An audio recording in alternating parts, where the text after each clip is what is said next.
नमस्कार, जय हिंद। हमारे चैनल SPKC में आपका पुनः स्वागत है। आज हम करेंगे मिडिल पॉइंट थ्योरम का कन्वर्स, यानी कि मध्य बिंदु प्रमेय का विलोम। तो मध्य बिंदु प्रमेय में हमने आपको बताया कि किसी त्रिभुज में दो भुजाओं के मध्य बिंदुओं को मिलाने वाली रेखा तीसरी भुजा के समांतर और उसकी आधी होती है। तो इस प्रमेय में जो कि मिडिल पॉइंट थ्योरम की कन्वर्स कही जाती है या विलोम कही जाती है, तो इसमें हमें बताना होगा कि किसी भी त्रिभुज में यदि एक भुजा के मध्य बिंदु से जाने वाली रेखा दूसरी भुजा के समांतर हो तो वह तीसरी भुजा को भी समद्विभाजित करती है, अर्थात हाफ हाफ या आधी आधी कर देती है।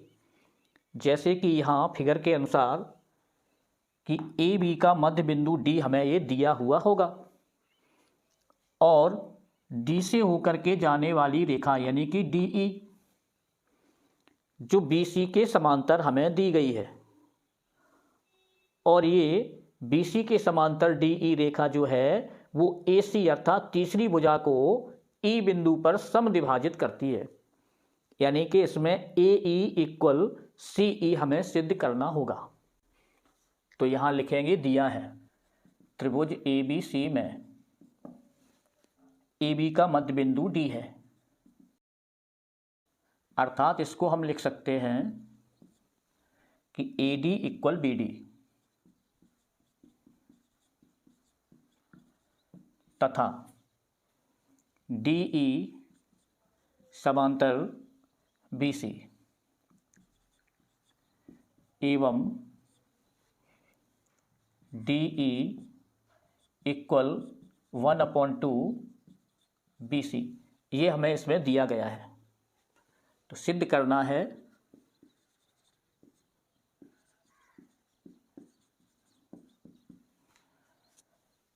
कि ई ए सी का मध्य बिंदु है,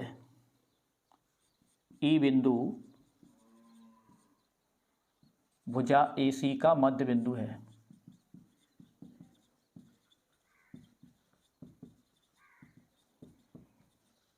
अर्थात ए ई इक्वल सी ई, ए ई इक्वल सी ई, ये इसमें सिद्ध करना है। तो जो हमने मध्य बिंदु प्रमेय की थी उसी के अनुसार हम रचना करेंगे। ए बी समांतर सी एफ रेखा खींची जो एफ पर मिलती है, जो कि डी ई को बढ़ाने पर बिंदु मिला था हमें। अब इसको हम हल करेंगे, यानी उपपत्ति लिखते हैं उसे।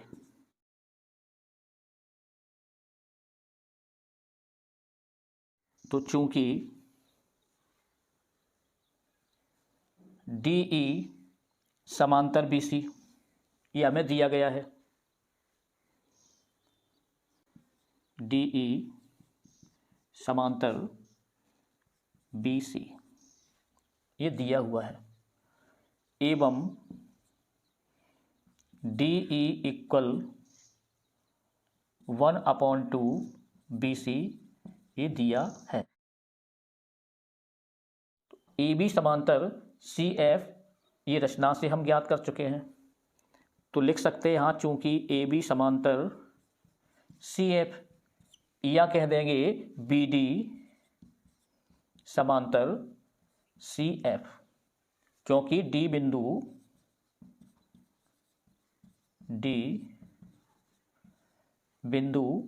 ए बी पर है, यानी मध्य बिंदु है ये। तो इस प्रकार से हमारा, और ई बिंदु यहां डी एफ पर है, और चूंकि ई बिंदु भुजा डी एफ पर है, तो इसीलिए डी एफ समांतर होगी बी सी एवं समांतर होगी और डी एफ इक्वल भी होगी बी सी। तो यहाँ डी एफ समांतर बी सी हुआ और बी डी समांतर सी एफ भी हुआ। तो इसीलिए हम कह देंगे कि चतुर्भुज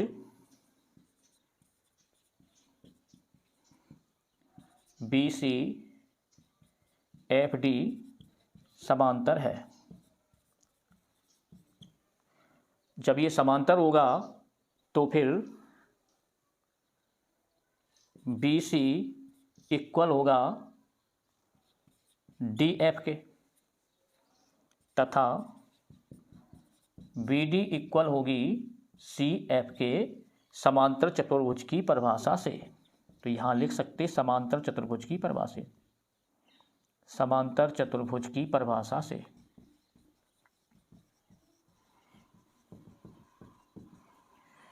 तो इसके अनुसार समांतर चतुर्भुज की सम्मुख भुजाएं समांतर होती हैं और साथ ही इक्वल भी होती है। तो उसके अनुसार हमें B C equal D F मिला और B D equal C F हुआ। तो चूंकि डी ई बी सी की हाफ है तो B C equal D F है, तो ये डी ई हमारी डी एफ की भी हाफ होगी। तो यहाँ लिख देंगे D E equal 1/2 B C और 1/2 बी सी यानी बी सी तो 1/2 डी एफ के होगा, 1/2 डी एफ ये होगा। यहां करेंगे अब हम, तो चूंकि ये बी डी इक्वल हम सी एफ सिद्ध कर चुके हैं, तो B D equal C F ये सिद्ध कर चुके हैं।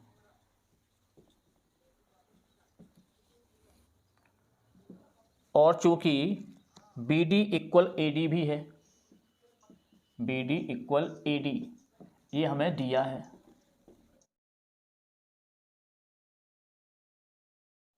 तो हम यहां पर लिख सकते हैं कि A D equal C F यानी A D equal C F के होगा, यानी B D equal C F, B D equal A D, तो A D equal C F. तो इसीलिए हमें ये भुजा और ये भुजा दोनों समान मिलेगी। अब हम इस त्रिभुज को देखेंगे, तो त्रिभुज ए डी ई एवं त्रिभुज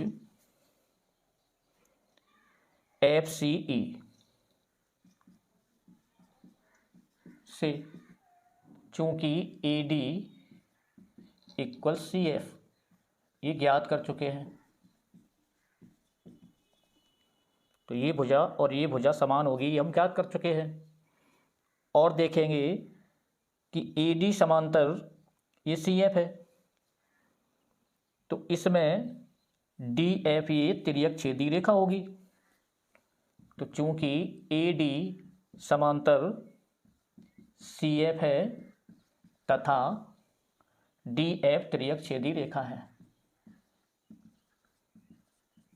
तिर्यक रेखा है, तो इसीलिए ए डी ई कोण ए डी ई और ये इक्वल होगा कोण C F E, C F E, क्योंकि ये कोण दोनों एकांतर कोण हो जाएंगे। तो लिख देंगे यहां एकांतर कोण है।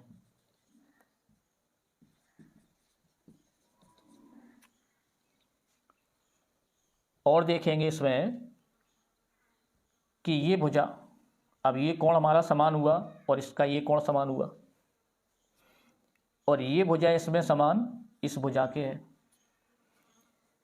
तो चूंकि D E equal E F है, ये भी हम सिद्ध कर चुके हैं, D E equal E F ये हम सिद्ध कर चुके हैं।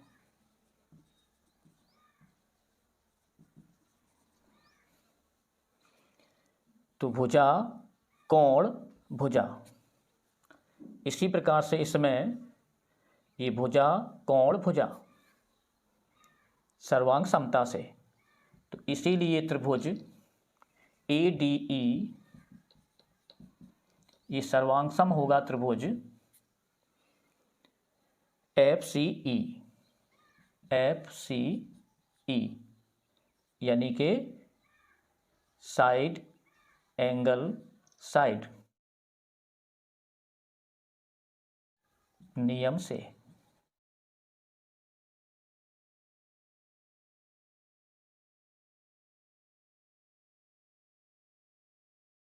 तो ये दोनों त्रिभुज सर्वांग सम हुए, इसीलिए हम बोल सकते हैं कि AE यानी इस त्रिभुज की ये भुजा और इस त्रिभुज की ये भुजा भी समान होगी।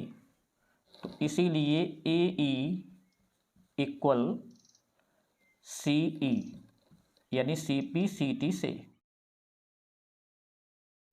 तो यही हमें सिद्ध करना था,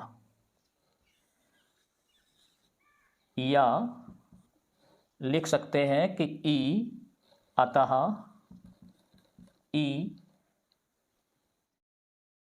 भुजा AC का मध्य बिंदु है।